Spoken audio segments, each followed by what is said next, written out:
final contest. Oh, thank you, Baron. Thank you for recording. So I'll begin again. Ladies and gentlemen, welcome to Leadership Speaks semifinals. This is the third semifinals, and all the winners from today, two of them, will go to the finals, which is on February the 8th. Your contest chair will announce all that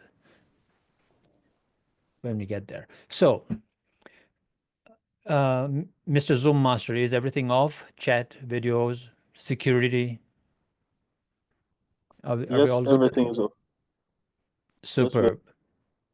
I will now hand over to your contest chair, who is Aswati Rajan, Distinguished Toastmaster Aswati Rajan. She has a doctorate in zoology from Chennai in India, District 120, and also in District 86 with Leadership Speak. She has been a member of Leadership Speak for about 2.5 months and a great supporter of the Global Leadership Impact Summit. Currently, she's the Club Growth Director in District 120. We wish her luck in her pursuit of a Program Quality Director and eventually the District Director in District 120. With that, please help me welcome Dr. Aswati Rajan. Thank you so much for that introduction, Distinguished Toastmaster Brahm Memon. Welcome, dear Toastmasters and guests, to this third semi-finals of International Speech Contest of Leadership Speak. The first place, sorry, not the first place, the winners of today, along with the other winners from yesterday's and day before yesterday's semifinals, will go to the main contest, which will be happening in February the 8th. So before we proceed, let me read out the purpose of the contest as defined by Toastmasters International.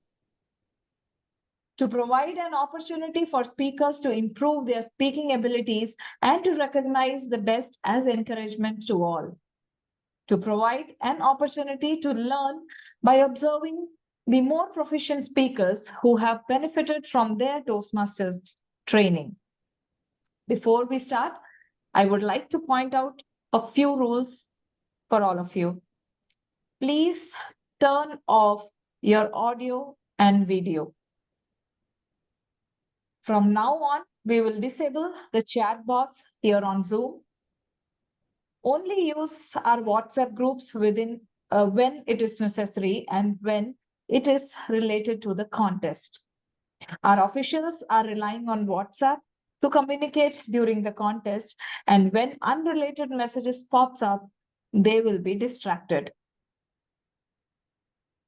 So, ladies and gentlemen, are you all ready? Let the contest begin. Contestant number 1 is Anjali Vesan. Anjali, can you turn on your video and audio? Zoom Master, please spotlight Anjali.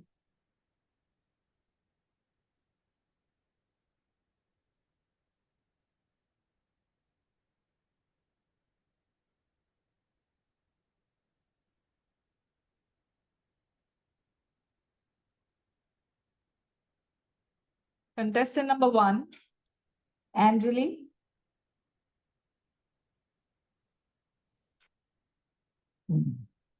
I'm here. And now am I live? All right. Yes, thank you. Anjali, can you see the timers? If it can be spotlighted. I'm actually seeing 2 timers. Is that accurate? Mr. Zoom Master, please. Yes. Okay. Yeah. Yes, there are 2 timers. Thank you. Toastmaster Paramjit, kindly assist the spotlight for a minute while I sort out something. Baron, I'm doing. I've done already. Don't worry. Thank you so much. Anjali Vesan. The 0.005 cent bet. The 0.005 cent bet, Anjali Vesan.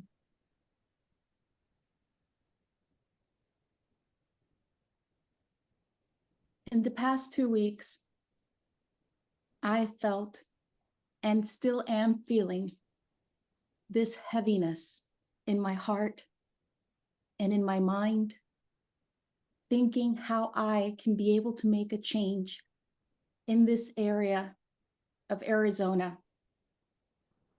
And many times it was all over the worldwide news of what this swing state can be able to do. And now I've been told to question what my own eyes have seen, what my own ears were able to hear, and call it a Roman salute. When I heard that, immediately I came to the beautiful phrase, cessatio plebis. Now that is actually Roman. Cessatio plebis, or withdrawal of the commoners. Talking to different historians could have happened twice, could have even happened up to 5 times. But what is a fact is that commoners felt when the Roman Empire, upperclassmen, and the Senate were not listening to the people not having enough food, abuse of the upperclassmen, and having predatory loans, and no one speaking up in the Senate for them. They withdrew. They decided to let the upperclassmen stay on their own and moved to a separate area, Sacre Mons, the sacred mountain. Now, it might sound like a history lesson. It might even sound like a political lesson, but it's a humanitarian lesson. And I remember this with 10 cents. Cessatio plebis happened with 10 cents with a wonderful lady named Rosa. Rosa was tired after working a long day at work, of course, seeing her coworkers with different meal trains. And Rosa did not have it in her to follow an upperclassman custom of having to move and be a second-class citizen to the back of the bus. She said a smaller word, much easier to understand than cessatio plebis. She said, no. And she stayed. And she showed that her 10-cent fare allowed her to sit in the seat that she was at. That Rosa Parks. It wasn't political. It was humanitarian, holding on to her 10 cents that cost a 13-month strike, 25 different organizations, and over 50,000 people saying, you know what? We withdraw too.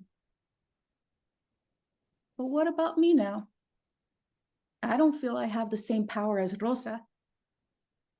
But then I remembered 0.005 cents. Most technological connection networks, especially one that finally, after all these years, I finally got a payout, $5.61. Woo! But it was payouts of 0.005 cents viewership or listening to my music on a major platform. But I realize it's my turn now to decide what I'm going to do in the empire. I have chosen to take my attention back. I withdraw my 0.005 cent betting that there are more like me, Toastmasters, judges, fellow contestants. Find it easy within yourselves. What platform takes so much of your time, your attention? What can you take back? It doesn't even have to be a full 10 cents. It can be 20 times less. Make it easy on yourself, just like I did with me.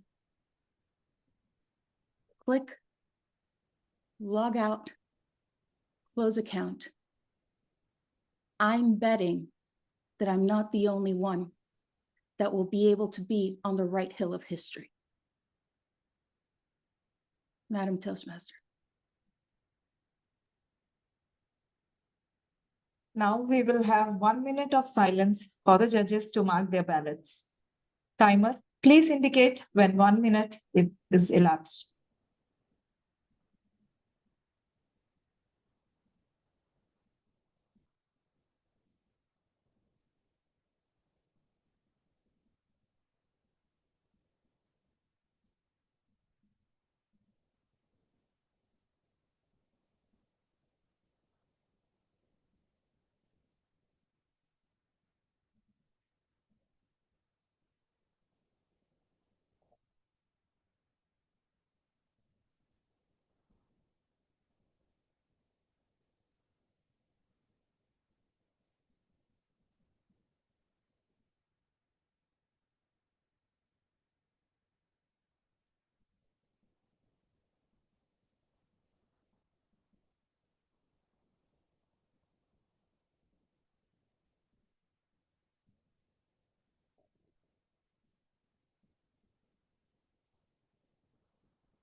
Fine.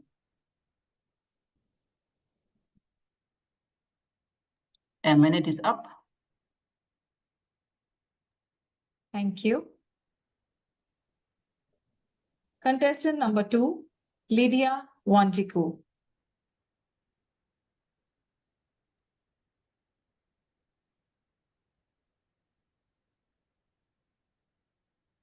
Hello, Lydia. Can you see the timers? Yes, I can see the time. Thank you. Lydia, embracing new connections. Embracing new connections, Lydia.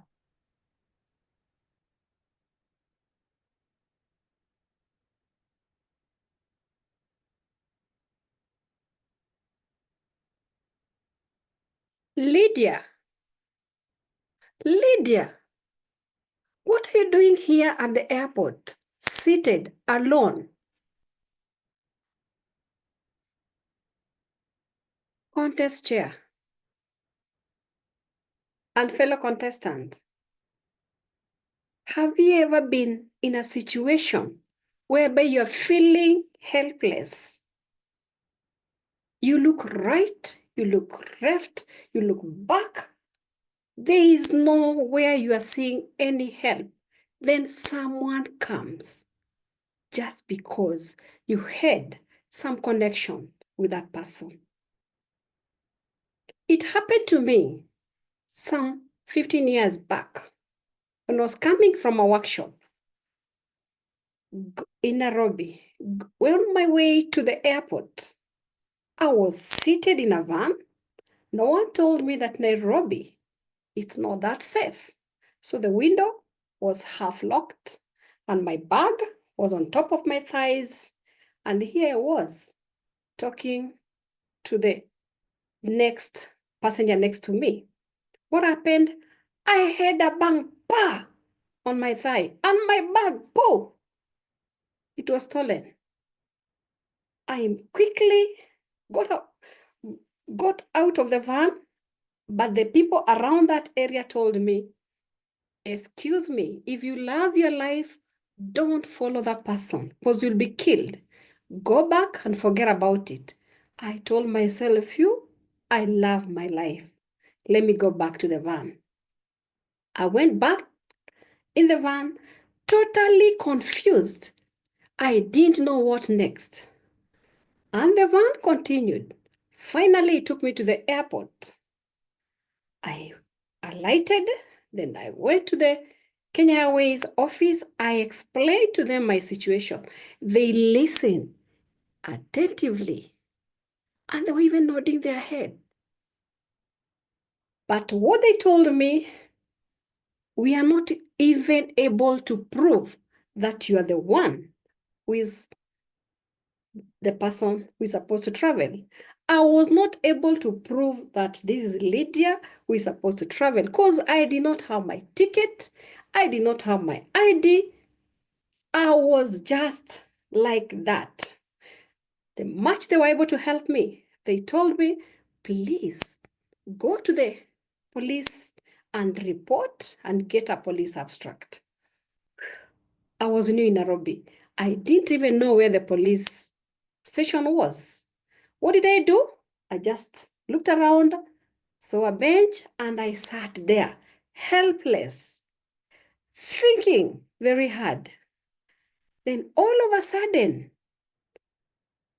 a friend of mine, we had connected some 15 years back, alighted and was coming from Australia. She saw me and she called me Lydia. I was so excited. Then she asked me, what are you doing here? I told her my story, what had happened.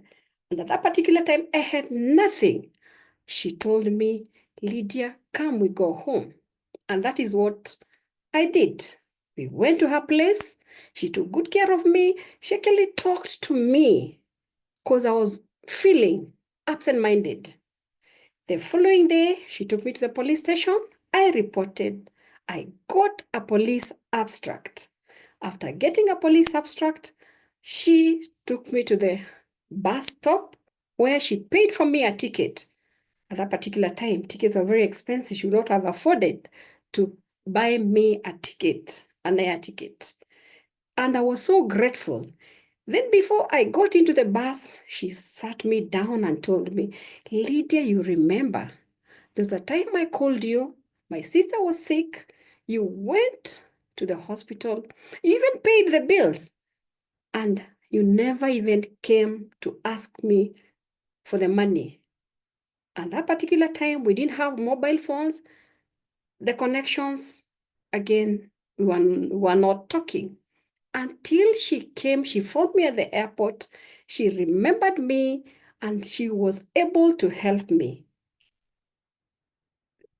In that particular time, connections worked magic. And that is how I got myself out of that bad situation where I had felt helpless. I was not able to come out of that situation. Contest chair and other contestants and guests. It is not only about being supported.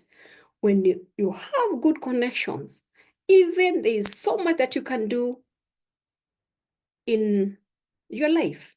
For example, we have companies that have come up because of the connections.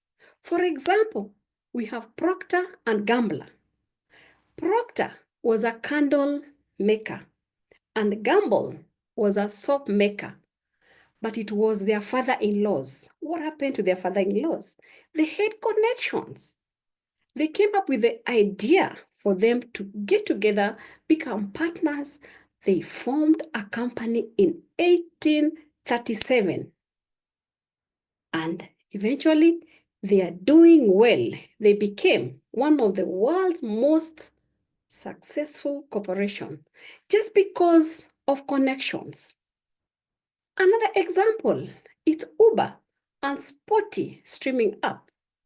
They came together and they're doing very well with that ride-hailing app. With connections, you can find yourself solving problems, doing business, and even in the organizations, getting better positions because of the connections. And it is not cheap. Like my friend Jane, I paid for a bill for the sister, but I forgot because we were good friends and we had the connections. What do I purpose to do this year? I purpose to build on my connections. It doesn't come cheap, but at a time of need, they are very helpful. The main key takeaway to everyone, please build your connections. Back to you, contest chair. Now we will have 1 minute of silence for the judges to mark their ballots. Timer, please indicate when 1 minute is lapsed.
One minute up.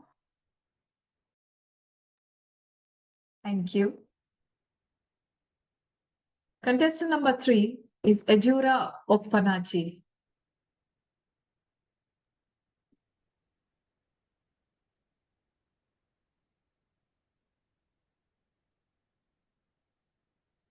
Hello, Ejura. Hello, Ashmit. Hello, Madam Can- Contest Chair. Yeah. Ejura, can you see the timers? Yes, I can. Thank you. Ejura Okpanachi, 21 days in between. 21 days in between Ejura Okpanachi. Many times in life, we find ourselves in situations where, for the most part, we do not have any control over the outcomes. And in times like that, we often feel helpless and we shrivel, cower back, and give up. Good morning, good afternoon, good evening, contest chair, Toastmasters, and guests. The day, June 26th, 2020. The place, the isolation center in Abuja, where I and about 8 of my family members were admitted into because we were displaying symptoms and tested positive for the COVID virus. Earlier that day, I had lost my sense of smell. I panicked. It was the most fearful thing that had ever happened to me. I didn't know what to do, and I whimpered, "What is happening to me?" When we got to the isolation center, I was admitted with my mother in a room, and the room was large, and it already had 3 other patients waiting. So we settled in, and as it turned out, the room was close, maybe about 2 doors away from the toilet where most of the patients in that hall on that floor used. And apparently the toilet stank because it wasn't properly maintained. Now, I wasn't happy that I was in that situation. I wasn't happy that I had tested positive for COVID. But at that moment, when I heard everyone complaining about the toilet, I was quite glad that I had lost my sense of smell. That was day 1. The days passed by, and day 5 came with a ravenous fever in my body. My body was hot on the inside.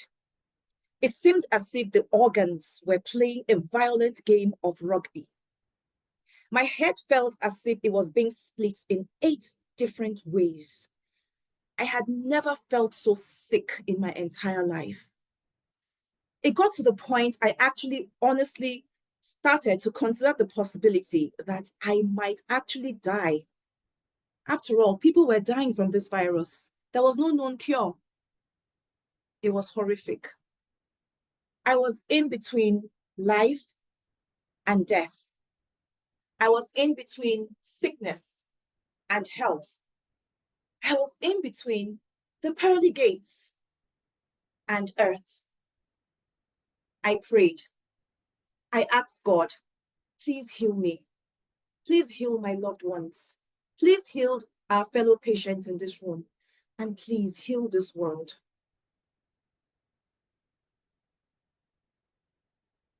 As the days went by day 7, day 8, the cough started. Again, another bout of a horrific experience I'd never experienced before. Coughing felt like my lungs were about to explode. A coughing fit that lasted 10 minutes. Can you believe that? Can you imagine what that feels like? Coughing nonstop, uncontrollably for 10 minutes straight. The days kept rolling by. The food tasted like cardboard paper. We were popping an average of 30 pills per day. It was something never to be forgotten. In fact, one of those days when I had coughed so long and so hard, I laid back in my bed, thoroughly exhausted and limp. It was pitch dark at night. And then I could hear my bedside patient, my fellow patient. She was on the phone whimpering.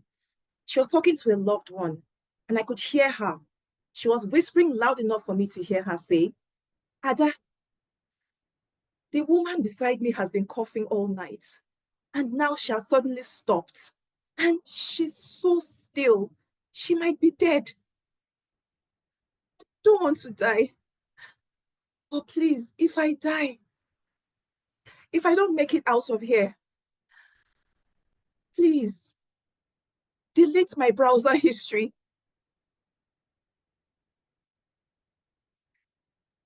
By day 12, day 13, my mother wasn't doing so well. Her condition had deteriorated. So she had to be taken to another facility where she'll be taken care of properly. As she was wheeled out of the room, I was looking at her and I wondered if I would ever see her again. I honestly could not tell if this was the last time I was going to see her, and my heart broke.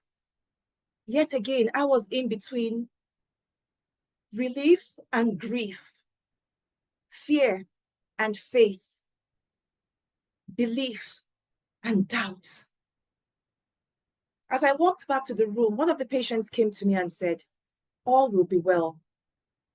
Hope is the yeast of life, and without it, we cannot arise.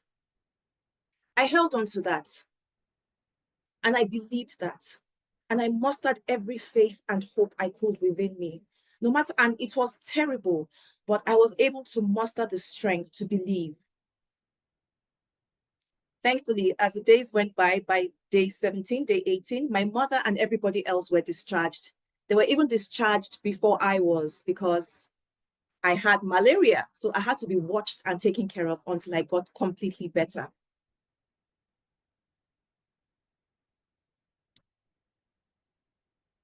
The day I was discharged, I stepped out on day 21. I remember thinking to myself, I feel numb right now, maybe because of the pills I've been taking in the last few days.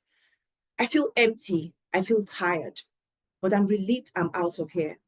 And as I stepped out, I was determined to live life to the fullest. I wasn't the same person that was living that in the isolation center. I was determined to live life. I was determined that no matter what life threw at me, I was going to make up my mind to do well. Sometimes we find ourselves in between loss and gain, love and pain. We find ourselves in between and we don't know what to do. I'll tell you what, stay still and reach within and get the strength and the hope that is there. The contest chair. Now we will have 1 minute of silence for the judges to mark their ballots. Timer, please indicate when 1 minute is elapsed.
One minute up.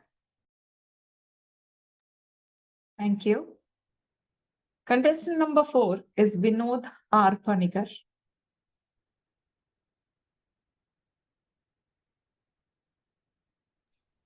Mr. Vinod, please switch on your video.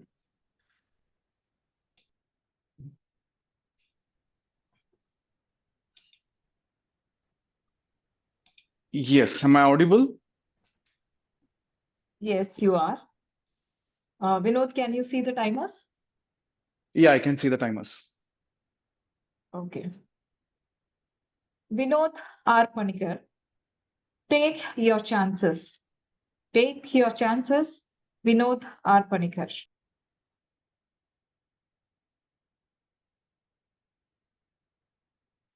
If I ask you, do you have any regrets in life?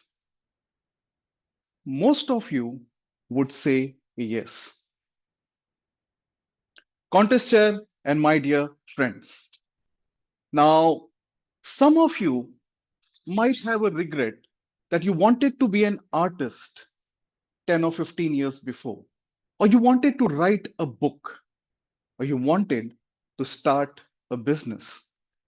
But at that time, you didn't had the courage to take that chance and go after the things that you wanted to do in life.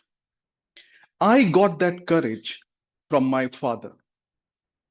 You see, I failed when I was in 12th grade in high school. Not in one, not in two, but three subjects flunked. I went home with the result. My dad saw the result and he did not shout, nor he said anything. He said, if you study, you pass. If you don't study, you fail. And he instructed my mom, please don't shout at him. It is his life. If he makes it okay, let him do that. Every evening, I could hear my mother making sounds with her utensils because she could not tell anything to me.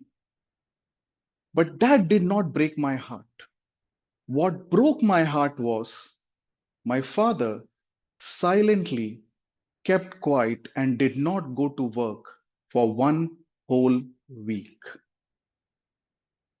He did not go to work because he felt humiliated to talk to his friends about my results.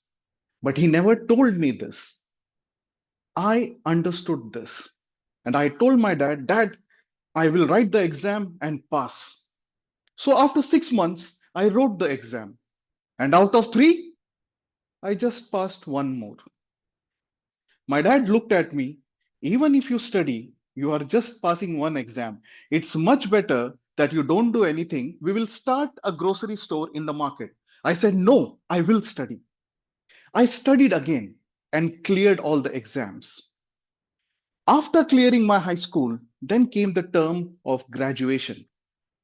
I took BSc Science. Now, specifically BSc Chemistry.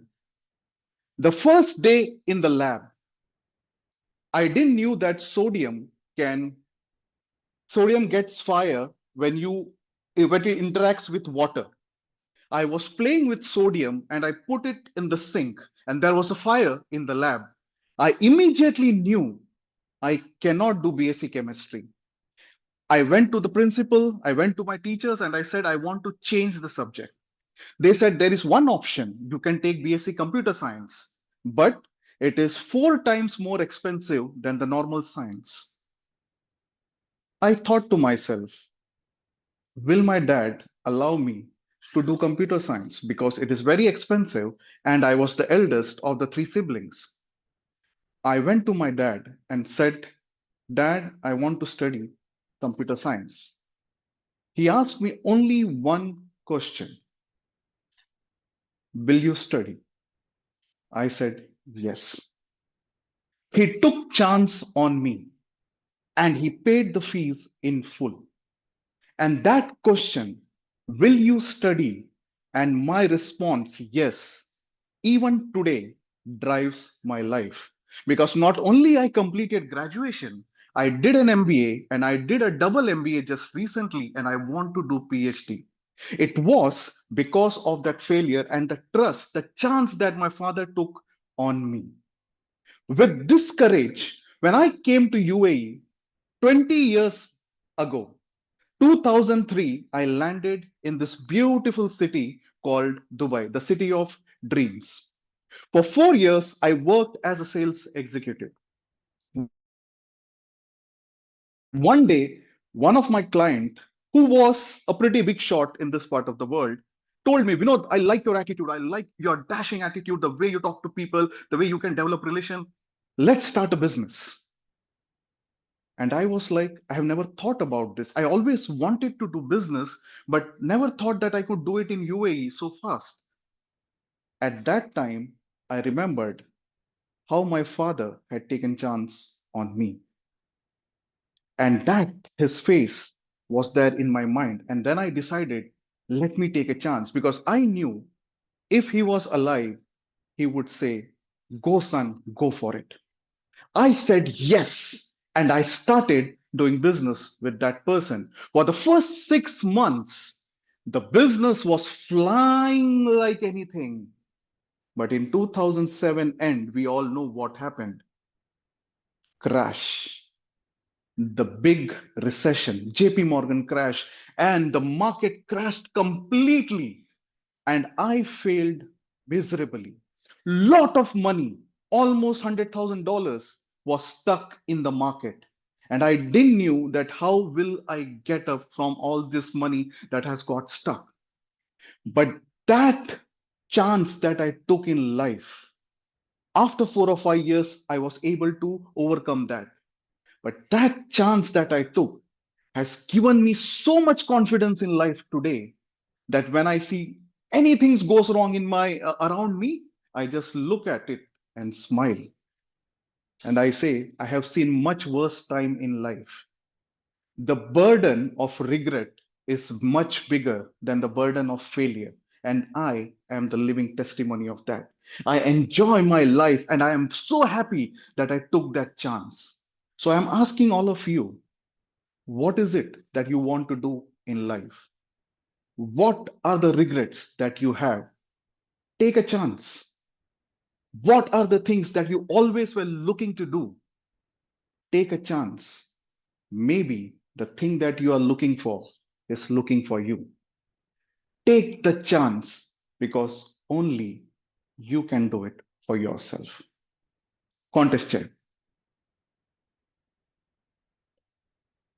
Now we will have 1 minute of silence for the judges to mark their ballots. Timer, please indicate when 1 minute is elapsed.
1 minute up. Thank you. Contestant number 5, Jessica Mathabatha.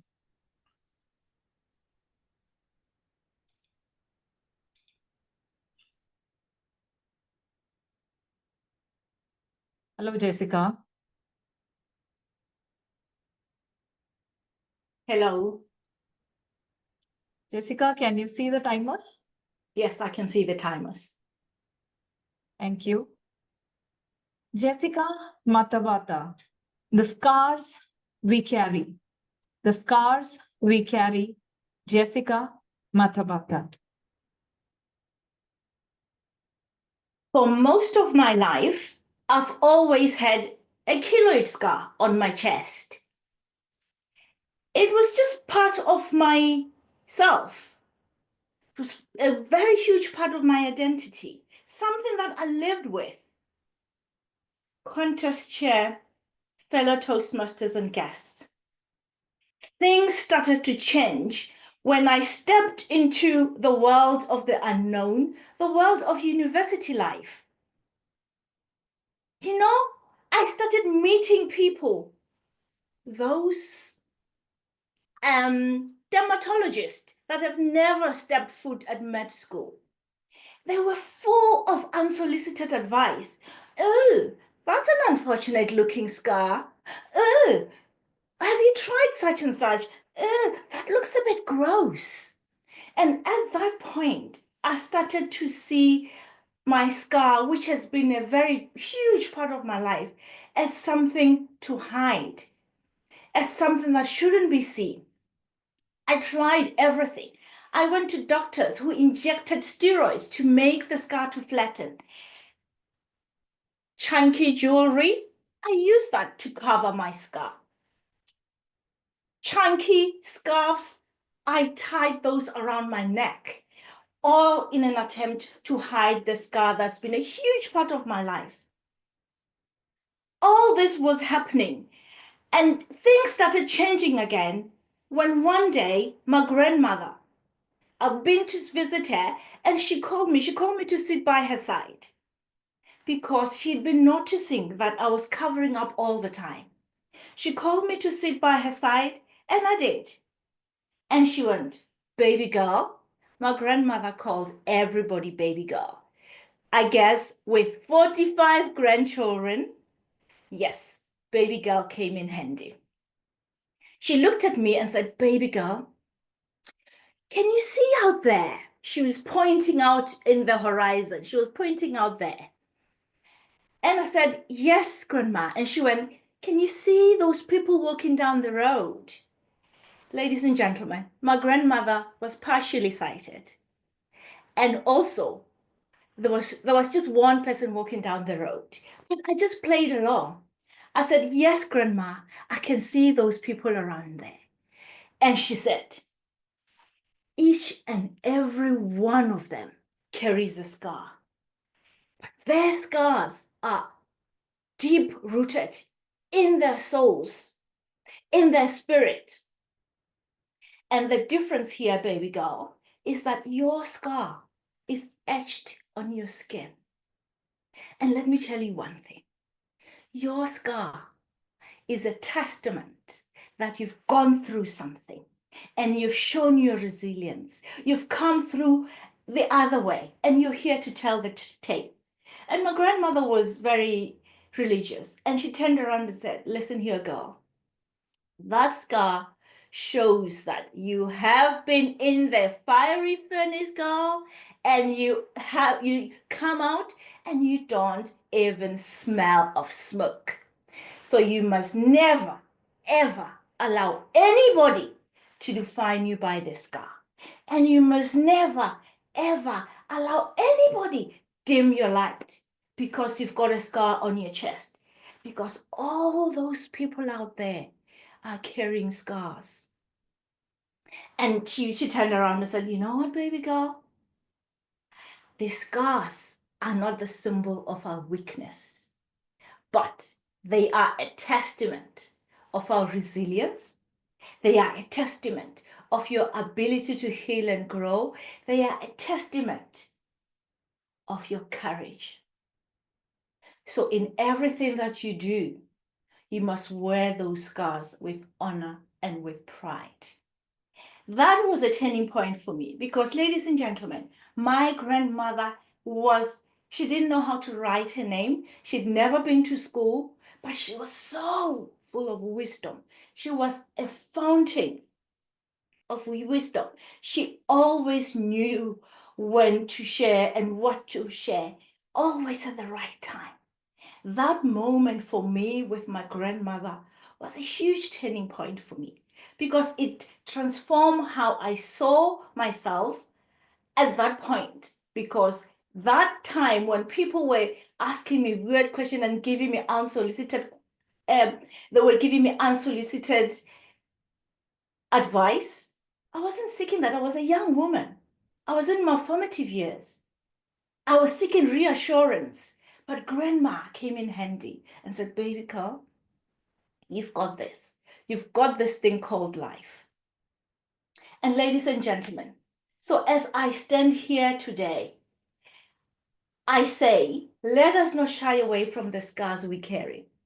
Instead, let's wear them as our badges of honor, as symbols of our resilience, and as our strength.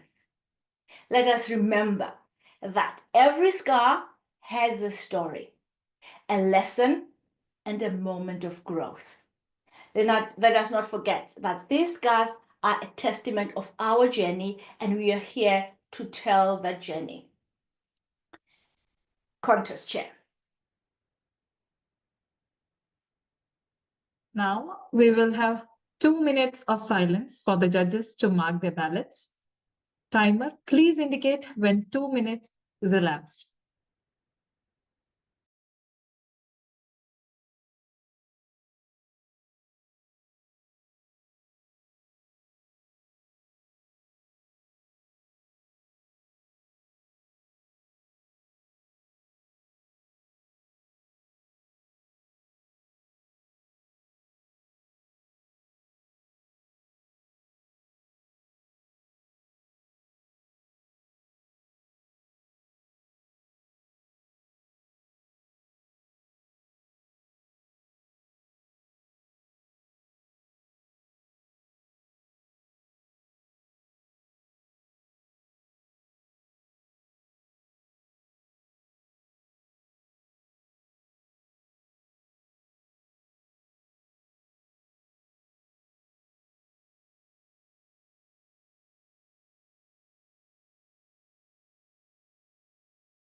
Contest chair, I noticed that timers card is green except their hand dropped off.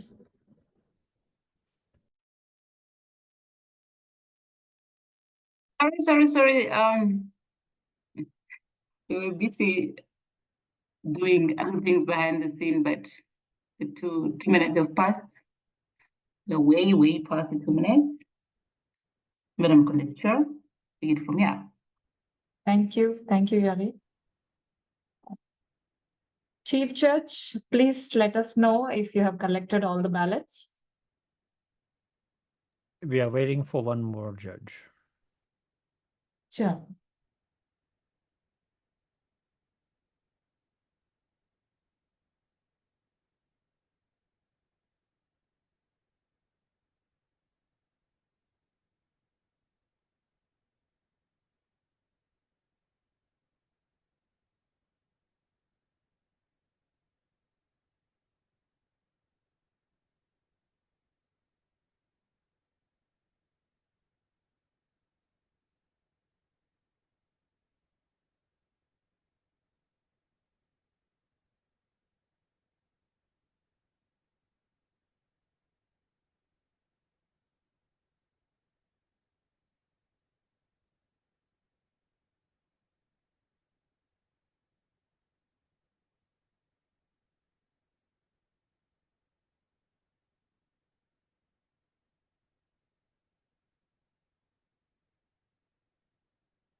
Madam Contest Chair, we are done. Go ahead.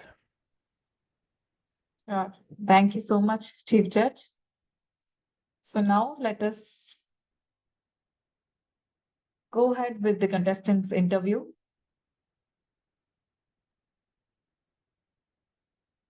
Zoom Master, please spotlight contestant number 1, Anjali Vasan.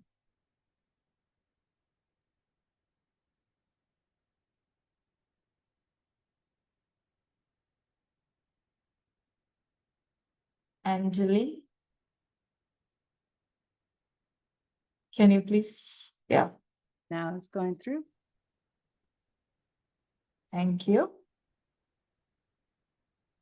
So Anjali, how long you have been in Toastmasters, and what was that one reason that made you join Toastmasters? If you can believe it, before I had Grace, I was part of Toastmasters. Back in 2004, over 20 years ago, at Heidelberg, Germany, the first European Toastmasters chapter. And the reason that I stayed, in that case, Heidelberg had the restaurant. It was in a beer garden that Toastmasters was held. We did have dinner together. But more important, it was in those days where we would even get those anonymous little white slips of paper to review how we did in our speech, and the camaraderie between countries to get a message across. This kept me through. And now I see it again here at Leadership Speak, but instead of just 2 countries, we're boasting at 26. Oh, couldn't be happier. Thank you so much, Anjali, for sharing your special moments with all of us, and all the very best. Now, moving on to contestant number 2, Lydia.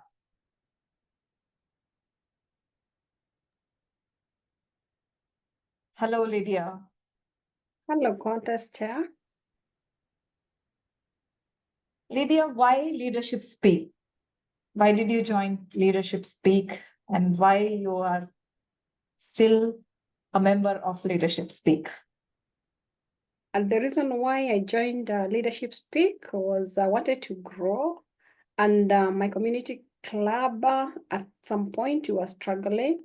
So when I joined Leadership Speak and I saw the quality of speeches that happening in the Leadership Speak, I felt it's a good place to join and to be able to learn more. And also there are several sessions that I've been learning from Leadership Speak. Thank you. Thank you so much, Lydia, and all the best. Thank you. Contestant number 3, Ajura. Hi, Ajura. You're on mute. Okay. Yes. Hello, Madam Contest Chair. Yes, Ajura, what inspires you the most? What inspires me the most? I just want to live my best life, and I want to get to the end of my life and not have any regrets. So that's what inspires me. I've made quite a number of mistakes in my youth, and sometimes I fight the feeling of having regrets from the past. So I'm forced to be in the present so that I can make better choices in the future.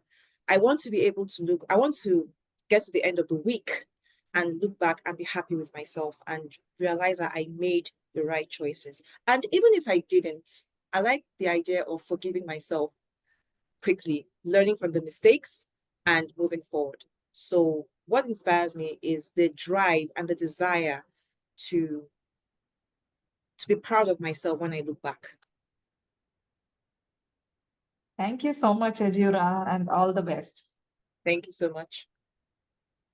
Contestant number 4, Vinod Panicker. Yes, contest master. Hi, Vinod. So, Hi. Vinod, how long you have been in Toastmasters and what drives you to keep moving ahead one step after the other in Toastmasters? It's been almost 9 years. I have been active in Toastmasters. What drives me is first is self-improvement. I keep myself engaged with a lot of activities in Toastmasters. Second is building leaders. From the last 3 years, that has been my core focus. In my home district, I am invisible. I don't put my pictures on flyers anywhere, but I do a lot of mentoring and I see a lot of growth. So when I see members growing, that gives me a lot of satisfaction. And that is the reason I had taken VP membership role for 3 times. I think that is the best role in a club where you can enroll a guest and see them grow over a period of 2 years, 3 years. So that is the thing that drives me. Great. Thank you, Vinod, and all the best. Thank you. Thank you. Contestant number 5, Jessica. Hi, Jessica. Hi, Contest Chair. Jessica, which role in Toastmasters meeting is your favorite and why?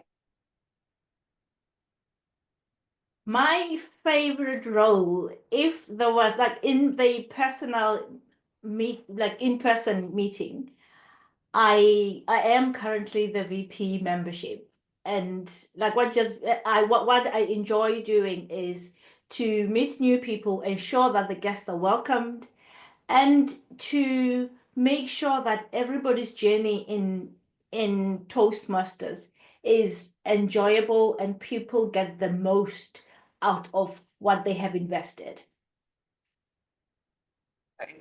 Thank you so much, Jessica, and best of luck. Thank you. And ladies and gentlemen, so now we are here at the end of this contest and hope you all enjoyed. So it's time for the results.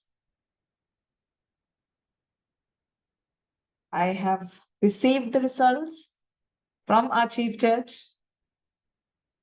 Let me announce. Unfortunately, we have one disqualification today. In no particular order, the winners for today's contest who are going to proceed to the finals on February 8th. Jessica Mathabatha and Vinod Panicker. Congratulations, Jessica and Vinod. Both of you will be contesting in the final round happening on February the 8th, which is the regular meeting of Leadership Speak. Congratulations, both of you. Thank you. Congratulations. So with that, me, the contest chair, signing off. Back to you, distinguished Toastmaster Brahm. Thank you very much, Aswati, for stepping forward at the last minute to become the contest chair for today as well. So you've done that in 2 days in running. Thank you very much for your assistance and support for the club. And so there we go, ladies and gentlemen. The final is on September the 8th. However, that time will be 8:30 a.m. That's our usual club meeting time at Leadership Speak. We meet at 8:30 a.m. every Saturday until mid-March, and then we change the time to 9:30 a.m. Eastern Time, which, if you are a part of the world where the clocks don't change, in March you will keep attending at the same time. But if you're in North America where clocks change, of course, we change our times. However, on February the 8th, we will be meeting at 8:30 a.m. and seeing six contestants, and in no particular order they were from day one to today. Elena Constantino, Jyoti Thomas, Antonia Hernandez, Hannah Schmidt, Vinod Panicker, and Jessica Mathabatha. So you will see all the 6 speakers on February the 8th. Best of luck to all our speakers for that day. And we are looking forward to you triumphing. This contest remains only at the club level, however. So I'm hoping and I wish you all good luck if you are contesting in your districts that are doing physical meetings, and if you are in a physical club, to see you at the International Speech Contest this year, sometime in August. With that, ladies and gentlemen, this meeting is adjourned. Mr. Zoom Master, if you can close the recordings and the streaming.